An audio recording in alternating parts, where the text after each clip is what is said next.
Welcome back to Nomad PDU. Today, I want to talk about the flexibility of the DC-DC charge options for your Nomad.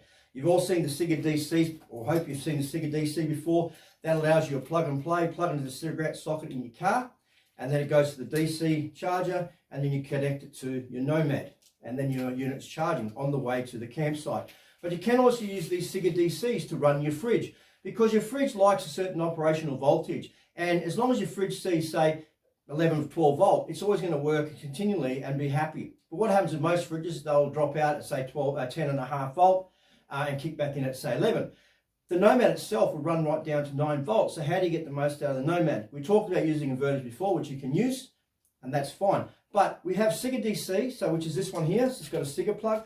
And we also have the Anderson to DC, and that's an Anderson to DC to Anderson. Now they come in 5s and 10s, and you've also got a 20 amp one, which is bigger than this. So if you've got a fridge that's drawing under 5 amp, for example, when the fire's up, you only need to use a 5 amp. I've got a 10 amp one here that I'll use if I'm charging the Nomad. So I've gone to the campsite now, and I've finished charging the Nomad. I've got the solar panel on, and now if I wanted to run the fridge and get the most out of when the Nomad's getting low, I can simply plug the fridge directly into the DC by taking it out of the vehicle and connecting it to the Nomad. So all I have to do is remember that the DC is really a stabilizer or a step up. It takes a certain amount of voltage in, and then it says, okay, we're going to give a stable voltage out, which is, in this case, is 12.6, 5, 10, or 20 amp. So I'm using the 10 amp one here, and if I took it out of my car like so, like this, and it's charging, it was charging a Nomad. Now what I'm going to do is I'm going to change the configuration and simply go, okay, I'm providing power now. So this is the power that's going to be provided to the fridge. So it's now become the output, or the input to the DC, like so.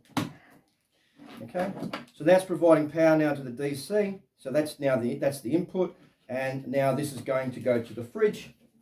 And it's a bit of a dicky connection, but here we go. So now the fridge is firing up, and the fridge sees that it's 12.6 volt or 12.3 here, because it depends on the run and the length as well. So always keep your runs to your fridge as short as they can, because you will get voltage drop. We'll get a lot of people argue that the fact they've got a 20 or 30 meter cable running to the fridge and wonder why it says 12.6 here and it shows 11.5 at the fridge. It's a voltage drop across that distance, so keep them short.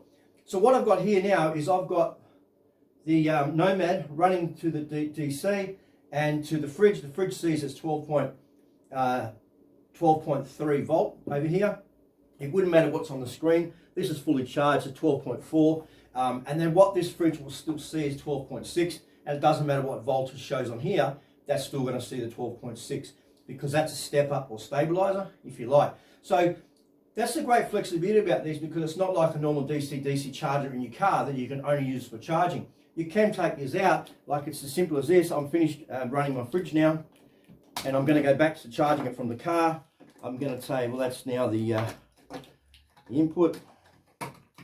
Okay, and I'm going to charge my Nomad again. I'm going to the red, and I'm going to charge my Nomad. So I can use that quite happily, and if I want to use a 20 amp Anderson to DC Anderson, I can plug that into the output here, and you might have a 120 litre fridge, and that's probably going to pull say 11 amp, 12 amp when it starts up. So you can use a 20 amp. But the key is, if you've got a 50 litre fridge or under, it's typically going to use less than 5 amp when it starts up and it's warm.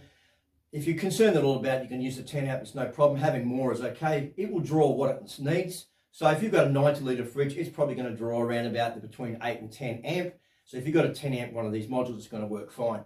But if you're at all concerned, you can always go and go up to the next size DC, or you can go to a 20. You have to remember though, when you're converting a current or the voltage and you're stepping it up, so if it's only showing say 9 volt here and it's going to be showing 12.6 here, it's stepping the voltage up. So you do lose a bit of efficiency in the transfer, but it's only around about 10%. These are quite efficient. So if you want to run your fridge completely flat, the Nomad completely flat, and run your fridge and set and forget, use the DC, ciga DC, or use the Anderson DC. And we do have the range of 5, 10s, and 20s. So the versatility of these, it's great.